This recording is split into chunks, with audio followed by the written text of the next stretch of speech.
Paid ఆర్టిస్టులను తెచ్చి party ఆఫీసులో పెట్టి వాటిని రికార్డ్ చేసి సోషల్ మీడియాలో పెడితే వాళ్ళ మీద పోలీసులు కేసు కడితే మీకు దుఃఖం వస్తుంది. అసలు ఈ భాష ఆ సోషల్ మీడియాలో పెట్టినట్టు ఒకసారి చూడండి అధ్యక్ష.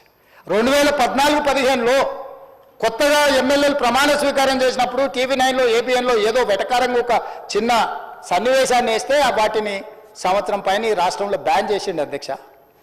రవి ప్రకాశం జైల్లో పెట్టిండు, కృష్ణ మాదిగని జైల్లో పెట్టిండు, చాలామంది జర్నలిస్టులు. ఇవాళ జైలుకు పోయిన అమ్మాయి కూడా SC/ST కేసులు ఆ రోజు ఎస్సీలను అవమానించింది, జైలుకు పోయి వచ్చిన అమ్మాయి. ఎవరు జర్నలిస్ట్ అని నేను అడగదలుచుకున్న అధ్యక్ష, జర్నలిస్టులని వేదిక మీద నుంచి INPR లేకపోతే DAVP ఆమోదించిన పత్రికలు ప్రసార సాధనాలు వాళ్ళు ఇచ్చే ID కార్డులు ఉన్నోళ్ళు జర్నలిస్టులా? ఎవడు పడితే వాడు ఏదో ఒక ట్యూబ్ పెట్టుకొని మమ్మల్ని రాజ్యంగా అధ్యక్ష. ప్రజా జీవితంలో ఉన్నాం కాబట్టి నిజంగా ఓపిక పడుతున్నాం అధ్యక్ష. రక్తం మరుగుతుంది. ఏంది భాష అది అధ్యక్ష? కుటుంబ సభ్యులను అంతేసి మాటలు అంటుంటే అసలు మీరు మనుషులా అని నేను వాళ్ళని అడగదలుచుకున్నా అధ్యక్ష. మీకు భార్య బిడ్డలు లేరా? తల్లిదండ్రులు లేరా? మీ అమ్మనో నీ చెల్లినో నీ భార్యనో ఈ రకంగా మాట్లాడితే నువ్వు ఇంతవా నేను అడుగుతున్న ట్విట్టర్లో పెట్టినోని, అరెస్టును ఖండించినోని. నా భార్య నా బిడ్డను తిడితే నాకు నొప్పి అవుతుంది, కానీ నీకు ఒక ఆడపిల్లను అవమానిస్తుంటే నీకు నొప్పి కాదా? ఏ సంస్కృతిలో ఉన్నారని నేను అడుగుతున్నా అధ్యక్ష. తోడుకలు తీస్తే అధ్యక్ష, ముఖ్యమంత్రిగా చెప్తున్న ఒక్కనొక్కని బట్టలు పదేసి రోడ్డు మీద తిప్పిస్తా అధ్యక్ష. రాజకీయాలు ప్రజా జీవితంలో ఉన్నది మేము. విమర్శించండి, విశ్లేషించండి, మా గురించి మాట్లాడండి. ఆడబిడ్డల గురించి, ఇంట్లో ఉన్న ఆడోళ్ళ గురించి మాట్లాడే సంస్కృతి ఎక్కడి నుంచి వచ్చింది అధ్యక్ష? తెలంగాణ సమాజం ఇదేనా? రజాకర్లకు, నిజాంలకు, భూస్వాములకు, పెత్తందారులకు వ్యతిరేకంగా పోరాటం చేసిన స్ఫూర్తి ఓ రామ్జీవ్ గోండే, కొమరం భీమ్, ఓ చాకలి ఐలమ్మ, ఈ ప్రాంతంలో దొడ్డి కొమరయ్య, ఓ సర్దార్ సర్వాయి పాపన్న గౌడు ప్రాతినిధ్యం వహించిన ప్రాంతం ఇది అధ్యక్ష. ఇది ఒక చైతన్యమైన ప్రాంతం. ఈ చైతన్యమైన ప్రాంతంలో ఎదిరించి నిలబడ్డాడు మనగాడు. ఆధిపత్యాలకు వ్యతిరేకంగా నిలబడి కొట్లాడిన గడ్డ ఇది.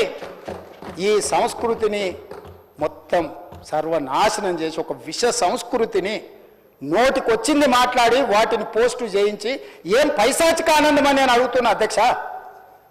వాళ్ళు తిట్టిన తిట్లకు నా పేరు తీసి మీ పేరు రాసుకోండి. మీకు అన్నం తినబుద్ధి అవుతుందో నేను చూస్తా. తెలంగాణ రాష్ట్ర ముఖ్యమంత్రి అయితే బలహీనం అయిపోయినట్ట అధ్యక్ష? అట్లా అనుకుంటుర్రా? ఓపిక పట్టిన అధ్యక్ష, నేను మర్యాదకుంటున్నా. మీకు ఎంతమంది ఉన్నారో తెలియదు. నాకు చికాకు వచ్చిందని తెలిస్తే లక్షలాది మంది పిల్లలు రోడ్డు మీదకి వచ్చి బట్టలిప్ప తీసుకొడతారు అధ్యక్ష ఒక్కడినొక్కడిని. నేను వద్దంటున్నా కాబట్టి, చట్టాన్ని గౌరవిస్తా కాబట్టి, చట్టాల పట్ల, శాసనాల పట్ల, ఈ భారత రాజ్యాంగం పట్ల మాకు సంపూర్ణమైన విశ్వాసం, నమ్మకం ఉంది కాబట్టి ఏమనుకుంటూ ఊరుకుంటున్నాం అధ్యక్ష. అది మా చేతగాని తనం కాదు. చంద్రశేఖరరావు గారు నీ పిల్లలకు చెప్పు, ఇది మంచిది కాదు, నువ్వు అనుకుంటున్నావేమో ఇట్లా ఏదో చేస్తే మానసికంగా కుంగదీసి దెబ్బతీసి రాజకీయంగా ప్రయోజనం పొందుదామని నువ్వేమైనా కలలుగా అంటే నువ్వు అనుకుంటున్నావేమో. అట్లా కుదరదు చంద్రశేఖరరావు. నేను చెప్పదలుచుకున్నా, హద్దు దాటితే, మాట జారితే దాని ఫలితం ఎట్లుంటుందో అనుభవిస్తారని నేను చెప్పదలుచుకున్నా అధ్యక్ష. పదవి ఎంతకాలం ఉంటుందని కాదు, ఎట్లా ఉన్నామనేదాన్ని నేను లెక్క కడతా అధ్యక్ష. ఆత్మగౌరవం చంపుకొని పదవి కోసం లాలూచిపడి దిగజారే రాజకీయాలు నేను చేయను అధ్యక్ష. ఉన్నంతకాలమే ఉంటా, నిటారుగుంటా, నికార్సుగుంటా. ఏది పడితే అది మాట్లాడితే ఇక నుంచి ఊరుకొని నేను చెప్పదలుచుకున్నా. మీరు అనుకుంటున్నాం ఏది పడితే అది బాగా మాట్లాడితే చెల్లిపోద్ది, లేకపోతే కోర్టుకు పోతే బెయిల్ వస్తుంది, లేకపోతే ఈడిపోతే అది వస్తుంది, ఆడిపోతే ఇది వస్తుంది, మానసికంగా మమ్మల్ని దెబ్బతీసి ప్రయోజనం పొందాలని. అవసరమైతే చట్టాన్ని సవరించే పని అని చేస్తాం. ఏం భాష అధ్యక్ష? ఒకసారి మీరు చూడండి అధ్యక్ష. ఆడపిల్లలు ఆ రకమైన భాషను వాడి ఆడపిల్లలే వాళ్ళ ప్లాట్ఫామ్లలో పోస్టింగ్ చేస్తే ఇది మంచిదా అధ్యక్ష? ఏం సాంప్రదాయం? తెలంగాణలో ఇట్లాంటి సాంప్రదాయం ఎప్పుడైనా ఉందా అధ్యక్ష? తెలంగాణ ఉద్యమ సందర్భంలో కూడా అంత పెద్ద ఎత్తున భావోద్వేగాలు ఉన్నప్పుడు కూడా ఇలాంటి భాషా ప్రయోగం జరగలేదు అధ్యక్ష. ఇదెక్కడి వింత పోకడలు, పైశాచిక ఆనందం అధ్యక్ష? వీటిని క్షమించే సమస్యనే లేదు అధ్యక్ష. నేను స్పష్టంగా చెప్పదలుచుకున్నా.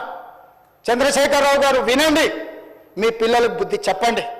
ఇలాంటి సాంప్రదాయం, సంస్కృతి భవిష్యత్ తరాలకు ఇవ్వదలుచుకోలేదు. దీన్ని ఇక్కడనే పాతరేయదలుచుకున్నా. ఉప్పు పాతరేస్తే ఇట్లాంటి సంస్కృతిని మీరు ప్రోత్సహిస్తే ఎవరిని వదలను. ప్రజాస్వామ్యయుతంగా ప్రతిపక్షంగా మీరు మాట్లాడండి, చెప్పండి, విమర్శించండి. దాన్ని సరిదిద్దుకోవడానికి మా ప్రభుత్వం సిద్ధంగా ఉంది. గౌరవిస్తాం. భారతీయ జనతా పార్టీ కూడా మా ప్రతిపక్ష పార్టీ. వాళ్ళ కేంద్రంలో అధికారంలో ఉండరు, ఆ అధికారాన్ని మన రాష్ట్రానికి ఉపయోగించేదానికి చేస్తున్నాం. అందుకే అధ్యక్ష, తమరు కూడా అక్కడి నుంచి ఆదేశాలు ఇవ్వండి. దీని మీద చర్చ జరగాలి. మీడియా మిత్రులకు కూడా నేను అడుగుతున్నా, మీ సంఘాలు ఏవైతున్నాయో సంఘాల నాయకులను కూడా అడుగుతున్నా, ఎవరో జర్నలిస్టులు లిస్ట్ ఇవ్వండి.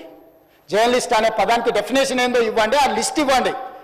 ఆ లిస్టులో ఉన్నోళ్ళు ఇట్లా తప్పు చేస్తే ఏం శిక్షిస్తారో మీరు నిర్ణయించండి. ఆ లిస్టులో లేనోడు జర్నలిస్ట్ కాడు, జర్నలిస్ట్ కానోడిని క్రిమినల్ కిందనే చూస్తాము. ఆ క్రిమినల్స్ని ఎట్లా జవాబు చెప్పాలనో గట్లనే చెప్తాం. ముసుగేసుకొని వస్తే ముసుగు ఊడవికి బట్టలు గుడ్డలు ఊడదీసి కొడతా అని చెప్తున్నా. నేను తమాషా చేయొద్దు. నేను కూడా మనిషిని, నాకు చీమునెత్తురుంది. అన్నిటికీ బరాయించుకుంటే తప్పులని అన్నిటిని మోసుకుంటే ఏదో కుర్చీలు ఉన్నా కాబట్టి ఊరుకుంటా అని ఏమన్నా ఏషాలు ఏదలుచుకోరాం. అన్ని చట్టపరంగానే చేస్తా. చట్టాన్ని పరిధి నేను దాటను. ప్రతిదానికి ఒక శిక్ష, ఒక విధానం ఉంది.